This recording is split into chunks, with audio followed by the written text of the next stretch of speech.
বিকালের নাস্তা কি বানাবেন চিন্তা ভেবে পাচ্ছেন না। আর চিন্তা না করে যদি বাসায় আলু থাকে তাহলে এরকম করে আলু দিয়েই কিন্তু মজাদার একটা নাস্তা বানিয়ে নিতে পারেন। আমি এখানে 5টা সেদ্ধ আলু নিয়েছি আর এই আলুগুলো আমি একটা গ্রেটারের সাহায্যে গ্রেট করে নিচ্ছি। হাত দিয়েও গলিয়ে নিলেও হবে, আমি একটা গ্রেটার সাহায্যে দিয়েই গ্রেট করে নিচ্ছি।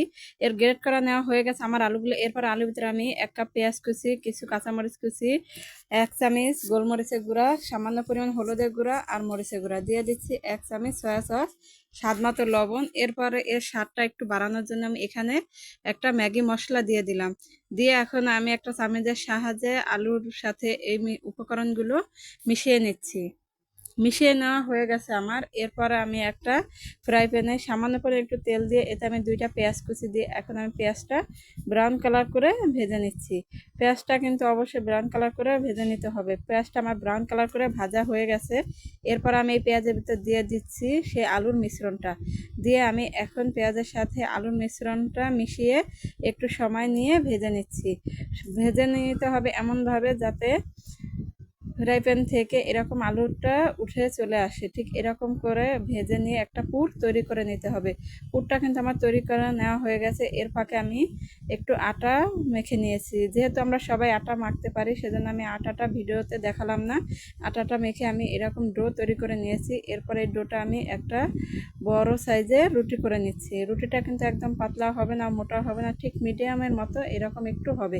আমি আপনাদের দেখিয়ে দিচ্ছি আমি কীরকম মোটা করে রুটিটা বেলে নিয়েছি। এরপর আমি এই আলুর মিশ্রণের ভিতর আমি দিয়ে দিচ্ছি একটা সেদ্ধ করা ডিম। যেহেতু আজকে আমার বাচ্চারা এই নাস্তাটা খাবে সেজন্য আমি একটু ডিম দিয়ে দিলাম যাতে এই স্বাদটা আরেকটু বেড়ে যায়। এরপরে আমি সেদ্ধ ডিমটা আলুর পুরের সাথে ভালো করে মিশিয়ে এখন আমি এই রুটির উপর এরকম দিয়ে একটা চামচের সাহায্যে চারপাশটা ছড়িয়ে দিচ্ছি। চারপাশটা কিন্তু আমার ছড়িয়ে দেওয়া হয়ে গেছে। এরপরে আমি রুটির উপর চারো সাইডে একটু পানি দিয়ে এরকম করে একটু হাত দিয়ে লাগিয়ে নিচ্ছি যাতে রুটিটা ভালো করে লেগে যায়। এরপর আমি হাত দিয়ে এরকম করে রুটিটা একটু মুড়ে রোলের মতো শেপ দিয়ে নিচ্ছি। ঠিক এরকম করে কিন্তু রোলের মতো শেপ দিয়ে নিতে হবে। রোলের মতো শেপ দিয়ে নেওয়া হয়ে গেছে আমার। এরপর আমি একটা ছুরির সাহায্যে এরকম করে কেটে নিচ্ছি। আমি আমার পছন্দ মতো একটু মোটা বা চিকন করে কেটে নিচ্ছি। আপনাদের পছন্দ অনুযায়ী আপনারা মোটা বা চিকন করে কেটে নিলেই হবে। সবগুলো আমার কাটা হয়ে গেছে। এরপরে আমি এখন এগুলো ভেজে নেব।